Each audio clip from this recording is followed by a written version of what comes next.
Hello, আসসালামু আলাইকুম। আজকে নিয়ে আসছি মজাদার এই মিষ্টি কুমড়া দিয়ে ডিম ভুনা রেসিপি। তো দেখতে কতটা লোভনীয় লাগছে আপনি দেখতেই পাচ্ছেন। তো এখানে আমি দৈনন্দিন রান্নাগুলি দেখানোর চেষ্টা করি। তো প্রথমে আমি নিয়েছি মিষ্টি কুমড়া, ছোট্ট মিষ্টি কুমড়া নিয়েছি। এটা কিন্তু আপনি চুলায় দিতে দিতে এটা গলে যায়।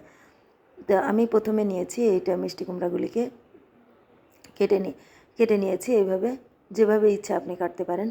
তারপরে এখানে আমি একটা জায়গা করে এখানে একটা বাটি বসিয়ে দিয়েছি। বাটি বসিয়ে তারপরে এখানে দিয়েছি 3টা ডিম। তো 3টা ডিম বসিয়ে এর বেশি হয় না, এজন্য 3টাই দিয়েছি। তারপরে এখানে বড় 3টা ডিম দিয়ে দিয়ে আমি 10 মিনিট এটাকে সেদ্ধ করে নিয়েছি। তো দেখেন একদম নরম হয়ে গিয়েছে, দেখতেও কতটা সুন্দর হয়েছে। তারপরে এইখানে আমি 3টা ডিম ছিলে নিয়েছি। ছিলে নিয়ে তারপরে এটা দেখেন আমি এটাকে তেলে দিয়ে দিলাম। তারপরে দিব লবণ, তারপরে দিব আমি তারপরে দিলাম হলুদ। তারপরে এখানে যত রকমের গরম মশলা থাকে আপনি গরম মশলা দিবেন। আমি এই তেজপাতাটা কেটে নিচ্ছি, আমি কেটে এখানে ইউজ করব। এটা তাজা তেজপাতা। তো আর এইখানে আমি নিব রসুন পুড়িয়ে নিব, এটার জন্য ফ্লেভার অনেক ভালো আছে। প্রথমে নেব লাল মরিচ, রসুনটা দেখেন চটকে নিয়েছি। তারপরে নিয়েছি পেঁয়াজ, জিরা, তারপরে আদা, রসুন সব কিছুই নিয়েছি। দেখেন সব কিছুই নিয়ে এটাকে পেস্ট করে নিয়েছি, দেখতেই পাচ্ছেন।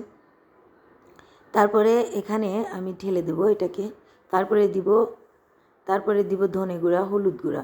আমি সব কিছু মরিচ আগেই দিয়ে দিয়েছি, বাটনার ভিতরে মরিচ দিতে হবে না।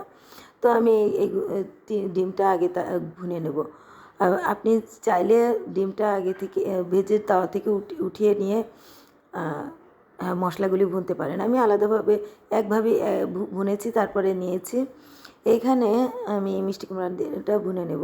ভুনে নিয়ে দেখেন অল্প একটু গরম পানি দিয়ে দিব। আপনি গরম পানিটা ইউজ করবেন। গরম পানিটা ইউজ করলে তরকারির যে ফ্লেভার আর স্বাদটা চেঞ্জ হয় না। তো আমি এখানে নিয়ে নেব গরম পানি। এখানে গরম পানি দিয়ে হালকা একটু ভুনে নেব। ভুনে নিয়ে আর একটু গরম পানি দিয়ে এটাকে আমি একটু ঢেকে রান্না করব জাস্ট 5 মিনিট, যাতে সব কিছুতেই মশলা অ্যাডজাস্ট হয়ে যায়। তারপরে এখানে দেখেন আমার হয়ে গিয়েছে। 5 মিনিট পরে ঢেকে রান্না করেছি।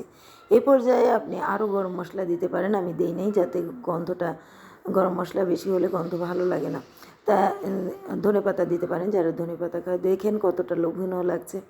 দৈনন্দিন জীবনে আমরা যেই রান্নাগুলি করে থাকি আপনি আমার চ্যানেলে পেয়ে যাবেন। প্লিজ আমার চ্যানেলটা লাইক দিবেন, শেয়ার দিবেন, পাশে থাকবেন। দেখেন কতটা লোভনীয় লাগছে, তো খেতে ততটাই মজা। আপনি বানিয়ে দেখতে পারেন।